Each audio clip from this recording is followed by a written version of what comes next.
Have you ever heard of a Greek city lost in the heart of modern-day Afghanistan?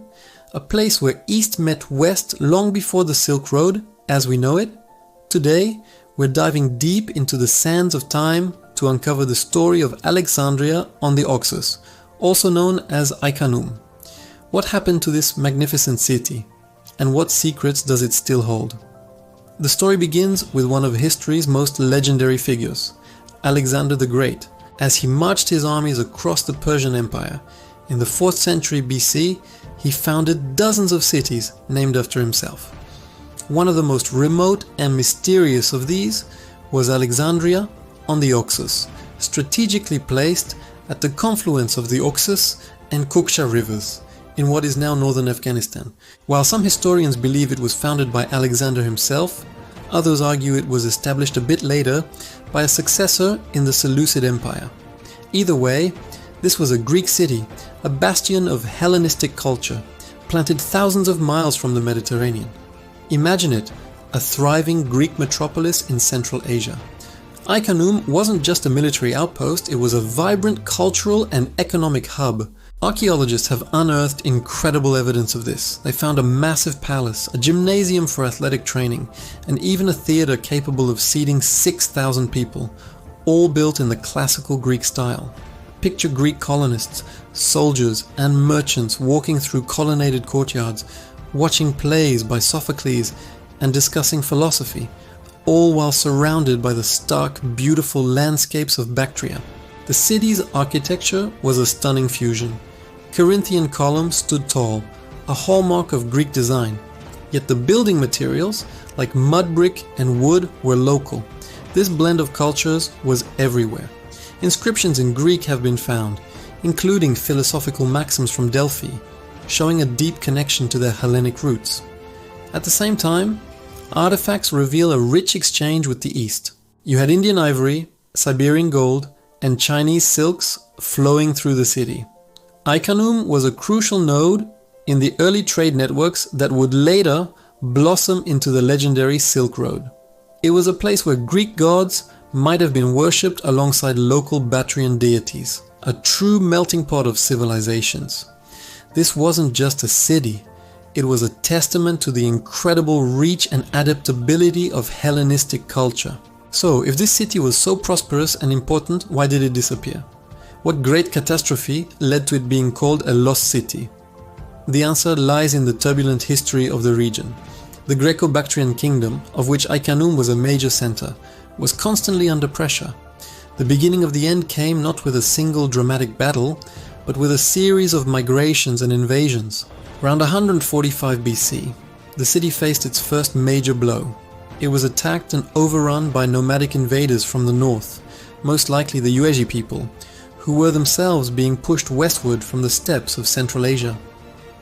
The evidence of this destruction is written in the archaeological record. A thick layer of ash and rubble covers the entire city, telling a story of a violent and sudden sack.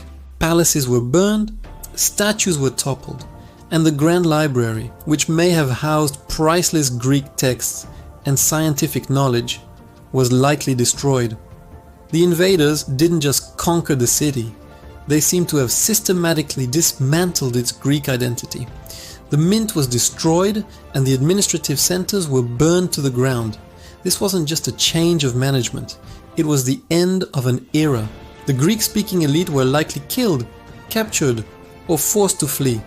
The once bustling streets fell silent, and the Greek language was no longer heard in the marketplace. But the story doesn't quite end there. The city wasn't completely abandoned immediately. After the initial destruction, some of the nomadic peoples settled in the ruins for a time, living a much simpler life amidst the remnants of Greek grandeur. But Icannum never recovered its former glory. Over time, the relentless forces of nature took over. The Oxus River, now known as the Amu Darya, changed its course, and desert sands slowly but surely buried the city. The mud brick walls crumbled, the columns fell, and for nearly 2,000 years, the magnificent Alexandria on the Oxus was lost to history, its location remembered only in fragmented ancient texts. So where is this lost city today? It's located in the Takhar province of northern Afghanistan, right on the border with Tajikistan. Its modern name is Aykanum, which means Lady Moon in Uzbek, a name given by local people long after its Greek origins were forgotten. The site was dramatically rediscovered in 1961, not by an archaeologist, but by the King of Afghanistan, Zahir Shah, who was out hunting. He noticed the distinct shape of a Corinthian capital, a piece of ancient Greece lying in the Afghan soil. This incredible find led to decades of excavation by French and Afghan archaeologists, who painstakingly unearthed the city we've been talking about, the theater, the gymnasium, the temples, and the palace. Sadly, the story of Aykanum's destruction has a modern chapter. After the Soviet invasion in 1979, archaeological work stopped. The site was left unprotected, and during the long years of war that followed, it was systematically and tragically looted. Treasure hunters, using bulldozers, dug into the ancient city, destroying what was left of the buildings in their search for artifacts to sell on the black market. Priceless historical evidence was lost forever. Today, what remains of Aykanum is a field of craters and rubble, a ghost of its former self, twice destroyed, once by ancient invaders and once by modern conflict. Despite the devastation, the legacy of Alexandria on the Oxus endures. It remains one of the most important archaeological sites in Central Asia, a powerful symbol of the rich, complex, and often forgotten history of cultural exchange between East and West. It reminds us that our world has always been interconnected, and that even in the most remote corners of the earth, you can find the most incredible stories of human achievement and resilience. Thank you so much for joining me on this journey back in time. If you found this story as fascinating as I do, please hit that like button and subscribe for more deep dives into lost history. And let me know in the comments what other lost city you'd like to explore next. Until then, stay curious.